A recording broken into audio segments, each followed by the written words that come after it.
Welcome to This Explainer. Now, if you're joining us today, chances are you're already deeply familiar with a very specific and honestly very painful human experience. You've worked incredibly hard for a goal. You know the drill. You've put in the late nights, done the research, maybe you've even prayed for a specific outcome. You did absolutely everything right, and yet, the door slammed firmly shut in your face. It hurts, doesn't it? It leaves you standing there in the dark, completely baffled, wondering what on earth went wrong. Well, today we're diving into some fascinating source text, specifically looking at how the Bible teaches us to handle this. As you'll see, it surprisingly acts as a remarkably modern, practical, psychological toolkit for navigating those closed doors. So, what actually happens when our desires and our reality just completely go to war? In modern psychology, we call this dissonance or frustration, and it's a direct path to deep anxiety and a crushing sense of failure. But how do we navigate that? The Gospel of John doesn't just offer us empty platitudes, it actually teaches us through a highly structured, practical roadmap. It shows us exactly how to process disappointment and find genuine peace when the door you so desperately wanted to walk through stays locked. All right, part one, finding an internal anchor. Okay, let's dive into this and look at how we establish a rock-solid foundation to step away from the panic. You know, when things go sideways, our immediate biological reaction is basically just to freak out. We want to fix it, fight it, or run away from it as fast as we can. But the text actually counters our biology with a really direct command. Do not be worried and upset. Do not be afraid. Notice that it's not presented as some gentle suggestion. It's a foundational instruction. It's setting the stage for a completely different kind of peace, basically demanding that we hit the pause button on our spiraling anxiety before we do anything else. Now, what's really interesting about this is the sharp contrast between two completely different operating systems. Jesus talks about a specific peace he leaves with us, but he clarifies that he doesn't give it as the world does. Worldly peace is incredibly fragile, right? It's entirely conditional. You only feel peaceful when you get what you want, when your bank account is full, when your career plan succeeds, when that door finally opens. But this internal, anchored peace, it remains firmly secure even when your external world is in absolute chaos. It's the profound psychological power of staying grounded even when you literally do not get your way. Moving right along to part two, the why, timing and growth. It's time to address that burning question every single one of us asks in the dork. Why is this happening to me? The source text teaches us through a truly fascinating concept called the hour. Throughout the Gospel of John, Jesus is constantly being pressured by others to act, to prove himself, to rush, and his response is frequently, "My time has not yet come." This is a radical reframing of time. It teaches us an incredibly humbling principle. There is a divine schedule that operates completely outside of our own personal urgency. So often, our unmet desires aren't failures at all. They're simply our rushed expectations colliding head-on with a timeline much larger and much wiser than our own. But there is another, honestly more painful reason for a closed door, and it's called pruning. Jesus explains that the Father prunes every branch that does bear fruit, so we'll be clean and bear even more fruit. We almost always perceive a no or a loss as a punishment, don't we? We immediately think we did something wrong. But pruning is just agricultural reality.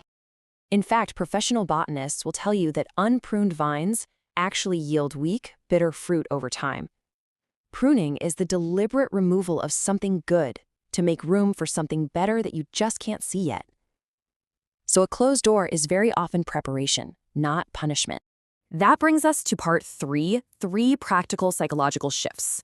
Let's move to and see how this builds into real-world application when we are hurting. The text provides us with three distinct, highly actionable shifts in perspective to handle severe disappointment. Step one, shift from control to alignment. Step two, use the birth pains perspective. And step three, practice divine bravery. Let's break these down one by one, because this is where the real transformation happens. Okay, step one. In the text, Jesus says he came not to do his own will, but the will of him who sent him. When our carefully laid plans fail, our ego absolutely screams, how do I fix this? How do I force this door open? But doing that requires immense energy and causes massive stress because you're trying to control outcomes. The shift here is letting go of control and moving into alignment. You ask yourself, how can I align with the reality of what is actually happening right now? Dropping that illusion of total control is incredibly difficult, for sure, but it is literally one of the most powerful immediate ways to lower your anxiety. Step 2 is adopting the birth pains perspective. Here, the Bible teaches us by using a deeply relatable human experience. A woman in labor. Yes, she is in immense pain. And yes, she is sad because her hour of suffering is here. But the pain is productive. It eventually turns into a gladness that no one can take away. When you're standing in front of a closed door, it requires genuine, enthusiastic empathy for yourself to remember this. Your current struggle, your current frustration, is just a labor pain for a future joy. It is a necessary transition. It is not your permanent state. And step 3 is the call to practice divine bravery. The sources tell us to be brave, because Jesus has already defeated the world. Think about how empowering that is. If the final victory is already an absolute certainty, well then the closed door in front of you loses its terrifying power. It means this frustrating moment of not getting what you want is merely a temporary scene in a much greater, much more triumphant narrative. You can afford to be brave because this closed door is absolutely not the final ending of your story. Which leads us perfectly into part 4, life in its fullness. Let's look at what an unmet desire truly means for your broader life path. If there is one ultimate takeaway from this explainer, it's this. An unmet desire, a slam door, a completely failed plan. These are not signs that your life has stalled out. They are almost always vital redirections toward life in all its fullness. You might not have the specific thing you wanted today, but you can still possess the profound, unshakable peace that the world cannot take away. You just have to stay in the light, keep moving forward, and trust the gardener who's doing the pruning. The overarching message of the Gospel of John regarding our anxieties and desires culminates beautifully in this grounding truth. You will know the truth, and the truth will set you free. The truth is that your timeline is not the only timeline.